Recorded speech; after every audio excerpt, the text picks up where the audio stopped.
Olá, pessoal! Sejam bem-vindos e bem-vindas a mais um episódio do Podcast com Propósito. Eu sou Lilian Rosa e hoje nós vamos refletir sobre o peso das palavras. Eu vou começar contando para vocês uma história atribuída a São Felipe Neri. É uma reflexão que tem tudo a ver com o nosso tema de hoje. Certa vez, uma mulher, arrependida por ter espalhado boatos falsos sobre um padre, foi pedir a ele perdão. Foi se confessar.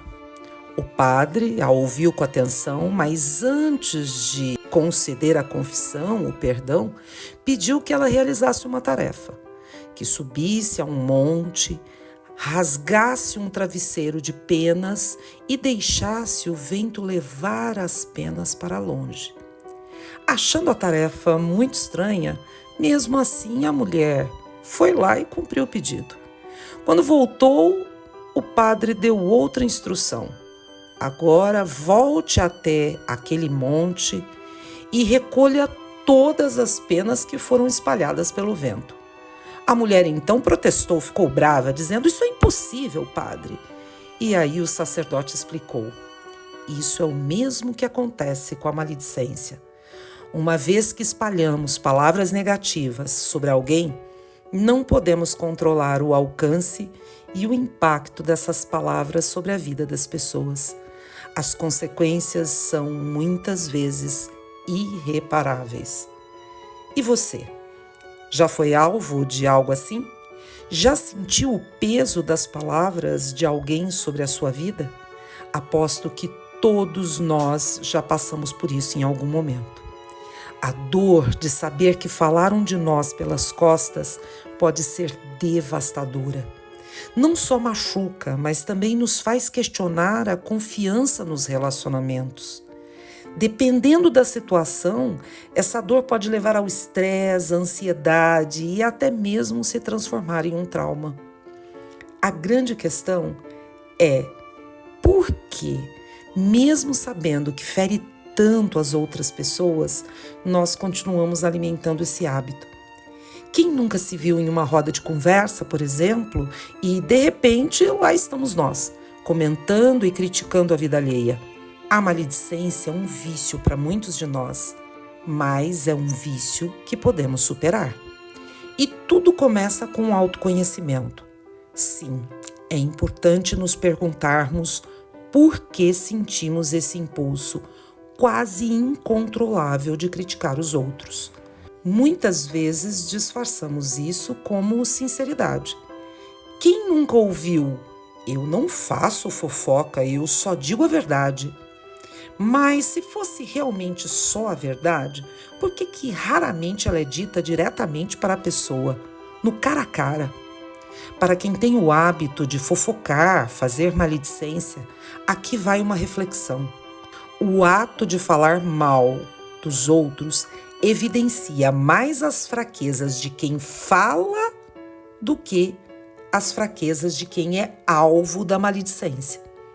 Para a psicologia, por exemplo, isso é conhecido como projeção, um mecanismo de defesa no qual atribuímos ao outro sentimentos ou comportamentos indesejáveis que não aceitamos ou não reconhecemos em nós mesmos.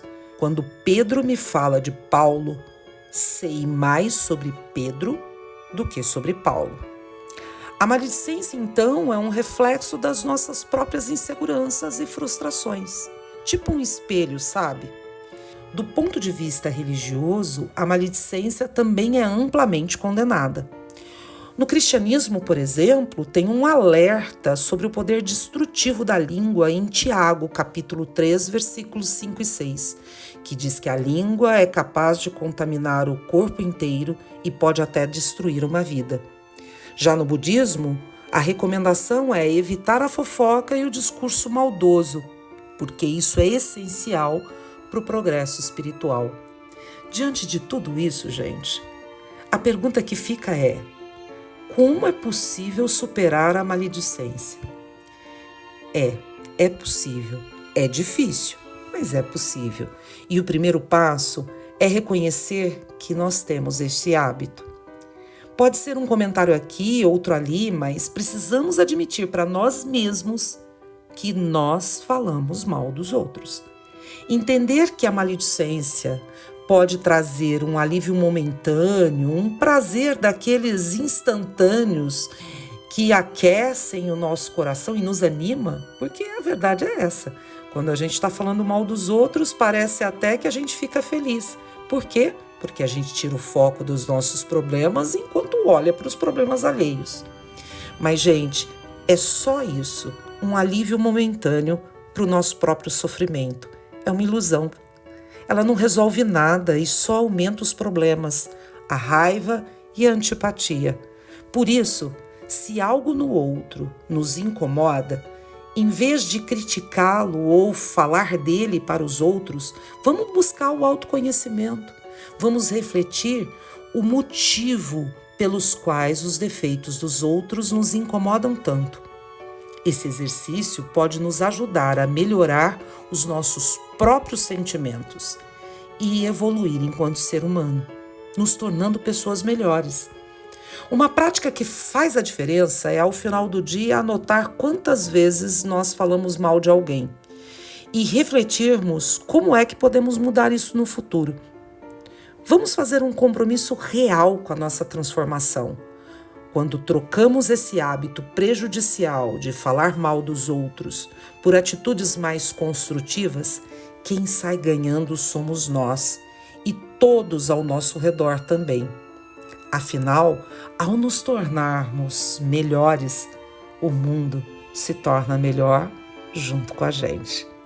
Muito obrigada por estar comigo em mais um episódio do Com Propósito e espero vocês. Até breve!